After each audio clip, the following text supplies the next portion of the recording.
And we're back again for another day sa Japan. And this is our 6th day. And we're heading in Yokohama. Ngayon sa Kanda Station kami. Doon daw yung line papuntang Yokohama Station, which is isang line lang. At pagdating ng Yokohama, didiretso kami sa Sakuragicho Station sa may Minato Mirai. Buti na lang maaraw ngayon kasi may forecast na uulan daw. Baka mamayang hapon or mamayang tanghali, sana wag naman.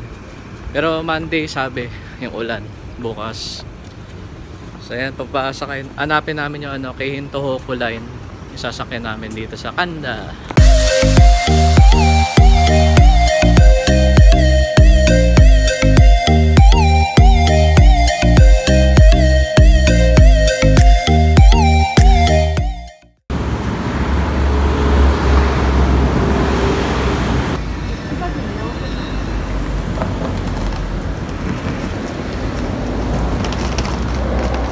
So, platform number 1 sa Keihin Tohoku line na yan for Tokyo and Yokohama. Platform number 1. Dito tayo sa taas. Dito. Okay.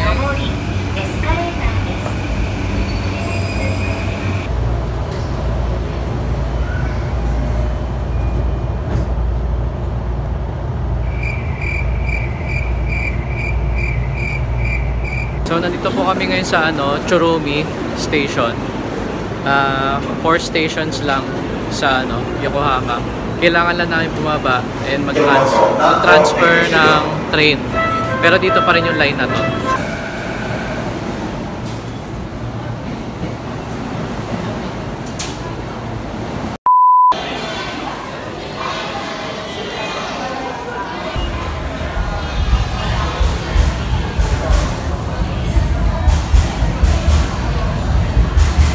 Eh, nandito po kami ngayon sa Sakuragicho. Ito na yung Yokohama. Yan. Yokohama sa Minato Mirai.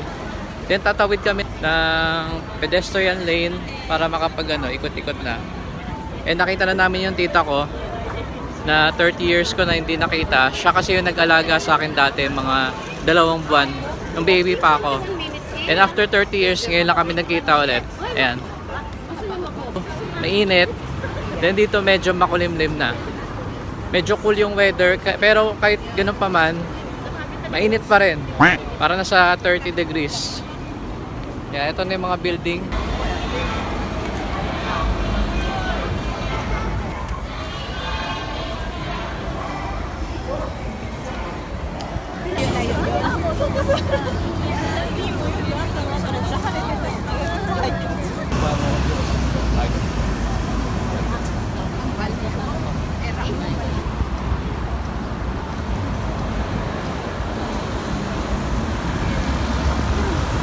Napakaganda dito sa Yokohama compared sa Tokyo. Malinis. And maganda yung tourist area nila, tourist attraction area. Kasi magkakadikit-dikit lang. Yung Yokohama yata yung isa sa mga pinakamaraming population, second largest population after Tokyo. Then I think Osaka or Kyoto na yung sunod. Pero Tokyo yung pinaka-largest, then second itong Yokohama. And Yokohama can be accessed using Keihin Tohoku line galing sa sa Tokyo, yun yung sinakyan namin kanina.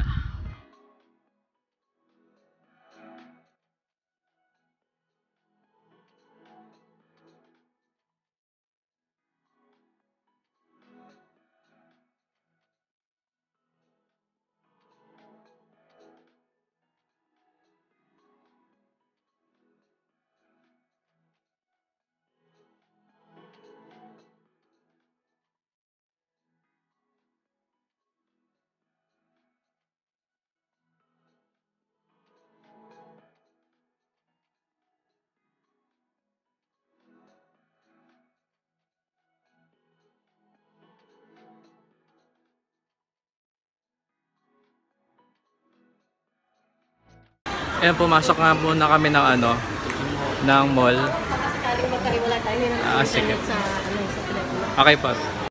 Kaya pumasok muna kami ng mall. Kasi sobrang init. Pawisin pa naman ako. Ayan. Binigyan ako ng wipes ng tita ko na pampalamig. Pag pinunas mo sa sa skin na cool down. Kahit nasa initan ka.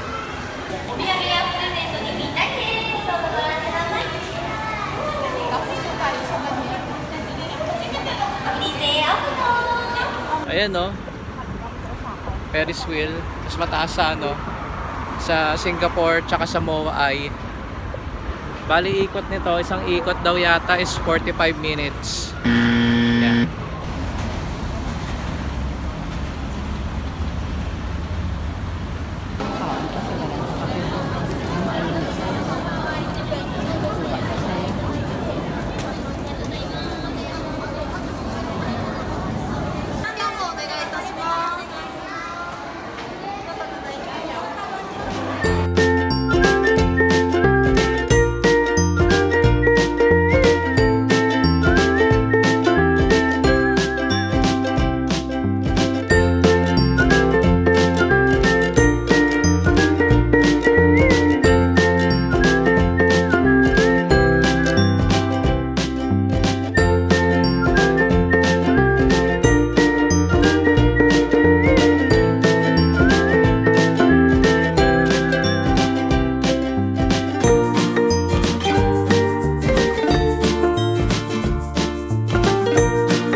On the way na po kami ngayon sa Yamashita Park. Nagpalipas na kami ng oras sa Cup Noodle Museum. Kasi umulan din dahil nga sa bagyo ng paparating.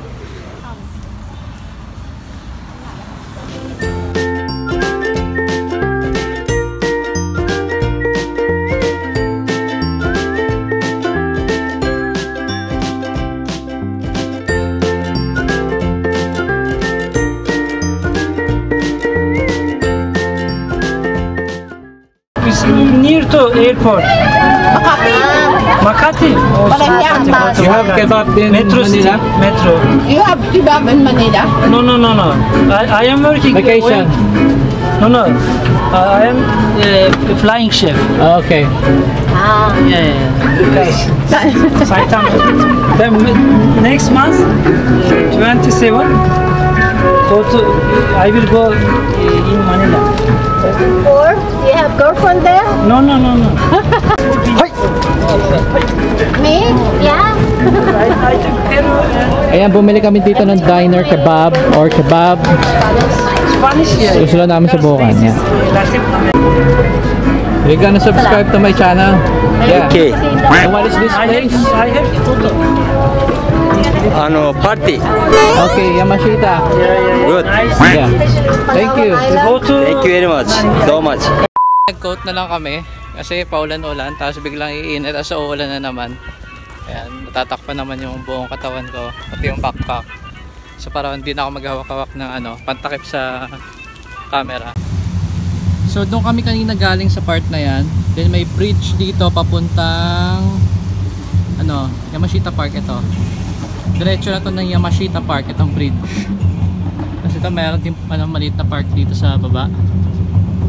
Then ito, nakalimutan ko tong pier na to pero isa din to sa mga top attractions dito sa Yokohama.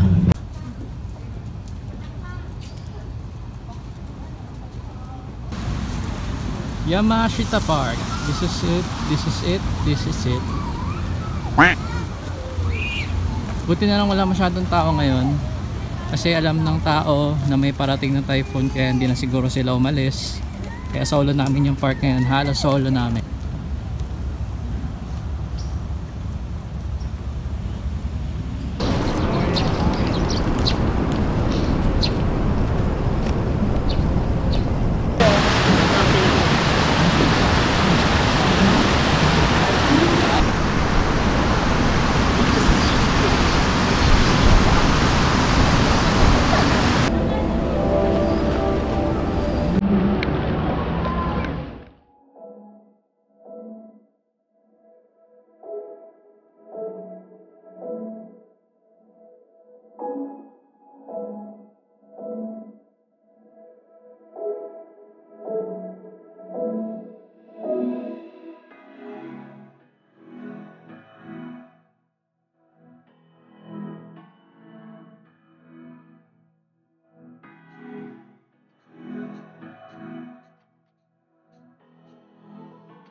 Kaya kakalabas na po namin ng Ikawa Maru.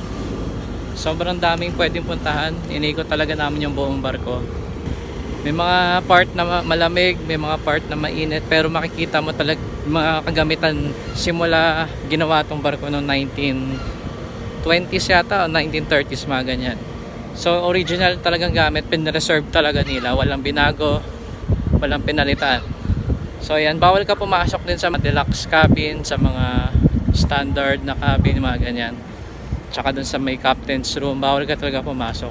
Pwede mo lang sila makunan, may may salamin. Ay, pagtigulang ka. Ayun, nag-taxi po kami.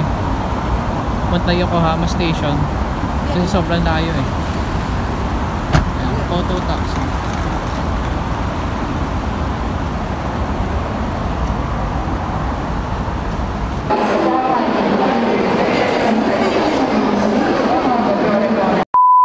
So ayan, kakain po kami ngayon ng ramen dito sa may Shin Yokohama Station. So from Yokohama Station, sumakay kami ng train. Nakalimutan ko yung yung line. Pero yung station na to is Shin Yokohama. Then mga 15 to 20 minutes sa lakad. 15 to 20 minutes sa lakad, nandito ka na. Or pwede ka rin mag-taxi na mga 3 minutes lang or 2 minutes, nandito ka na.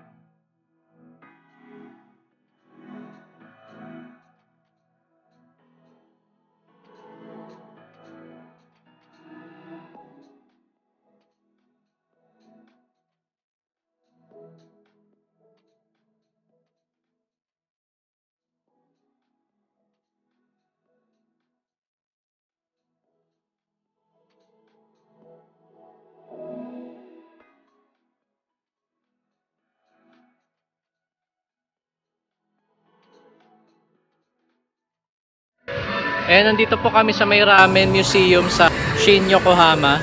And itong lugar na to, dati na sa isang movie na hindi ko alam.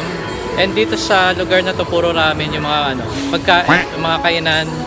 Iba-iba, may mga non-pork, may pork, may vegetarian, and may mga beef ramen din, pati sa taas, meron din sa taas. Dito nga po kami kumain ngayon ng ramen. It's a non-pork rich chicken salt ramen, and yung isa naman may miso, imbis na pure na soup, yung isa in order namin miso, so medyo malapot talaga yung sabaw niya, pero kasi nakakaumay. Mag-order kayo ng ramen, make sure na isa lang or yung pang lang, small size, regular size na ramen.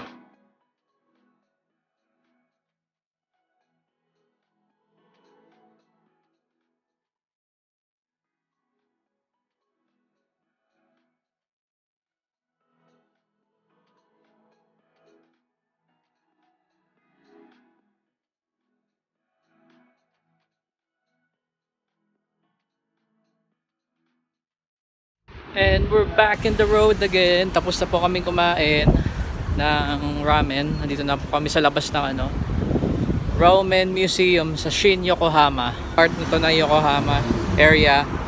Kailangan namin bumalik ng Yokohama Station kasi doon yung iba-ibang train lines papuntang Tokyo.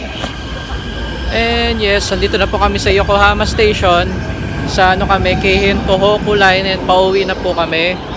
Dahil parating na po yung bagyo ngayong gabi. And sana bukas maaraw kahit papano.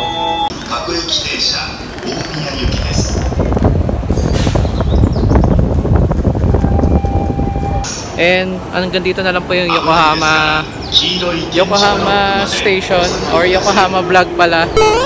Yokohama Vlog for day 6. And bukas po sa Odaiba kami. So yes, please subscribe to my channel. Leave a like, comment down below, and subscribe to my Instagram or follow me on Instagram. So sige po, bye-bye. Ano po?